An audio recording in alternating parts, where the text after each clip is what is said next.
Human DNA is a coiled ladder, 1 billion nucleotides long. Many possible combinations of nucleotides are nonsense. That is, they translate into proteins which serve no useful function whatever. Only a comparatively few nucleic acid molecules are any good for life forms as complicated as we are. But even so, the number of useful ways of assembling nucleic acids is stupefyingly large. It's probably larger than the total number of atoms in the universe. This means that the number of possible kinds of human beings is vastly greater than the number of human beings that has ever lived. This untapped potential of the human species is immense. There must be ways of putting nucleic acids together which will function far better by any criterion you wish to choose than the hereditary instructions of any human being who has ever lived. Fortunately, we do not know, or at least do not yet know, how to assemble alternative sequences of nucleotides to make alternative kinds of human beings. But in the future, we might well be able to put nucleotides together in any desired sequence to produce whatever human characteristics we think desirable. A disquieting and awesome prospect.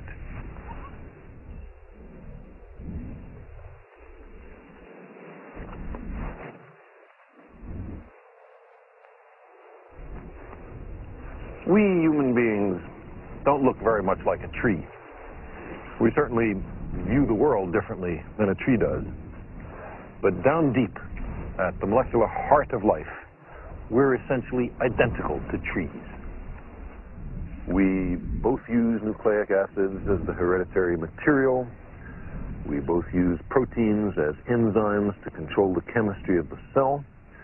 And most significantly, we both use the identical code book to translate nucleic acid information into protein information.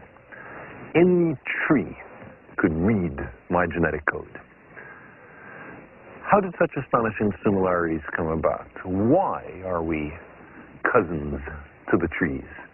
Would life on some other planet use proteins, the same nucleic acids, the same genetic code? The usual explanation is that we are, all of us, trees and people, anglerfish, slime molds, bacteria, all descended from a single and common instance of the origin of life 4 billion years ago in the early days of our planet. Now, how did the molecules of life arise?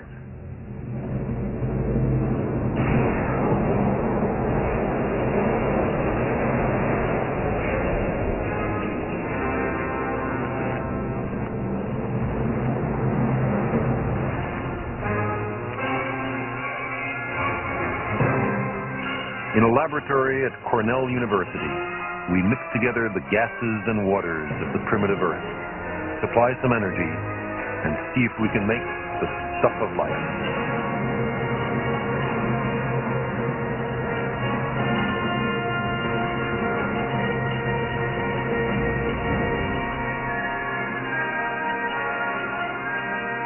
But what was the early atmosphere made of? Ordinary air? If we start with our present atmosphere, the experiment is a dismal failure.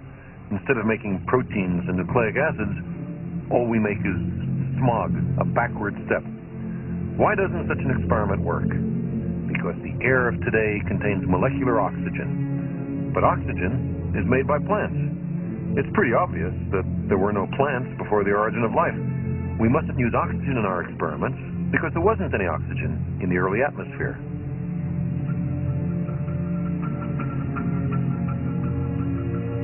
This is perfectly reasonable because the cosmos is made mostly of hydrogen, which gobbles oxygen up.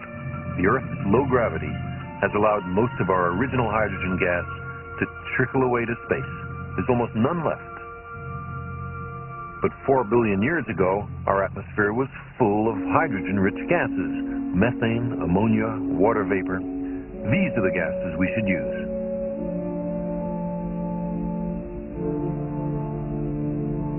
Taking great care to ensure the purity of these gases, my colleague Bishan Kari pumped them from their holding flasks.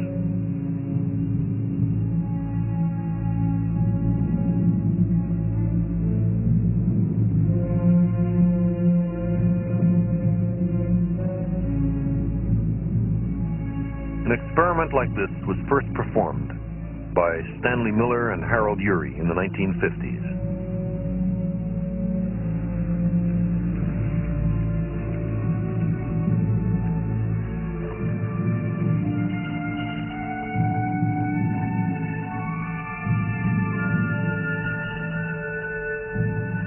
The starting gases are now introduced into a large reaction vessel.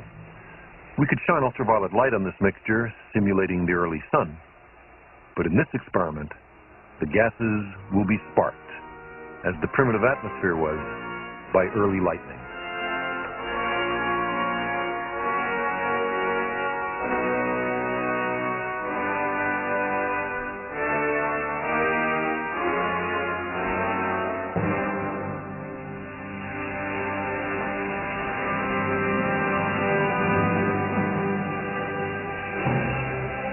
After only a few hours, the interior of the reaction vessel becomes streaked with a strange brown pigment, a rich collection of complex organic molecules, including the building blocks of the proteins and the nucleic acids.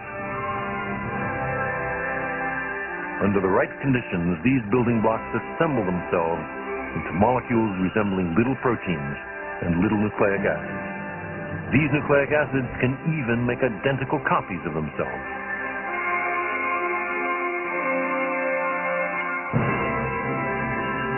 In this vessel are the notes of the music of life, although not yet the music itself.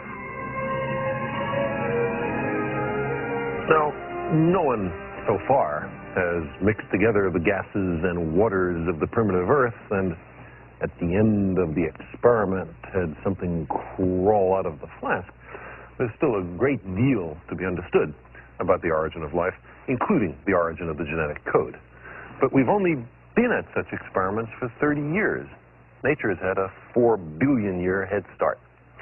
Incidentally, there's nothing in such experiments that's unique to the Earth. The gases we start with, the energy sources we use, are entirely common through the cosmos. So chemical reactions, something like these, must be responsible for the organic matter in interstellar space and the amino acids in the meteorites. Similar chemical reactions must have occurred on a billion other worlds in the Milky Way galaxy. Look how easy it is to make great globs of this stuff. The molecules of life fill the cosmos. Now, what would life elsewhere look like?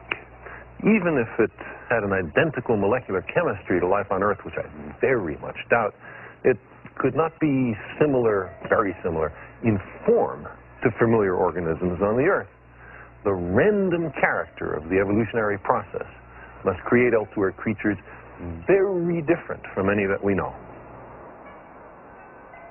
Think of a world something like Jupiter, with an atmosphere rich in hydrogen, helium, methane, water, and ammonia, in which organic molecules might be falling from the skies like manna from heaven, like the products of the Miller-Urey experiment.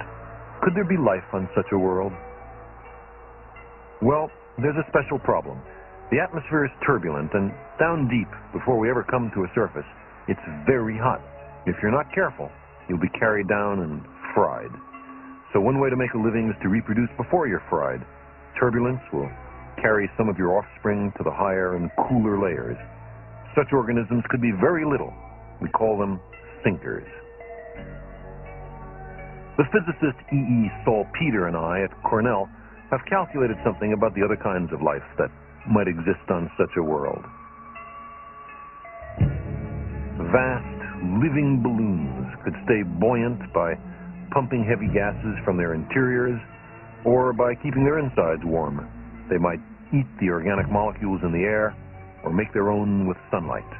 We call these creatures floaters. We imagine floaters kilometers across, enormously larger than the greatest whale that ever was, beings the size of cities. We conceive of them arrayed in great lazy herds as far as the eye can see, concentrated in the updrafts in the enormous sea of clouds. But there can be other creatures in this alien environment, hunters. Hunters are fast and maneuverable. They eat the floaters, both for their organic molecules and for their store of pure hydrogen.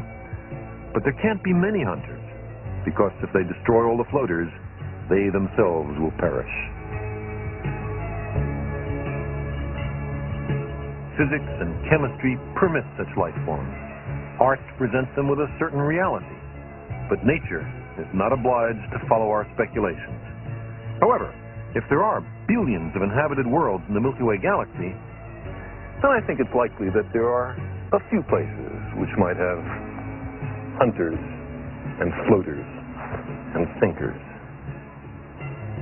Biology is more like history than it is like physics. You have to know the past to understand the present. There's no predictive theory of biology, just as there's no predictive theory of history. The reason is the same. Both subjects are still too complicated for us. But we can understand ourselves much better by understanding other cases. The study of a single instance of extraterrestrial life, no matter how humble, a microbe would be just fine, will de-provincialize biology. It will show us what else is possible. We've heard so far the voice of life on only a single world. But for the first time, as we shall see, we've begun a serious scientific search for the cosmic fugue.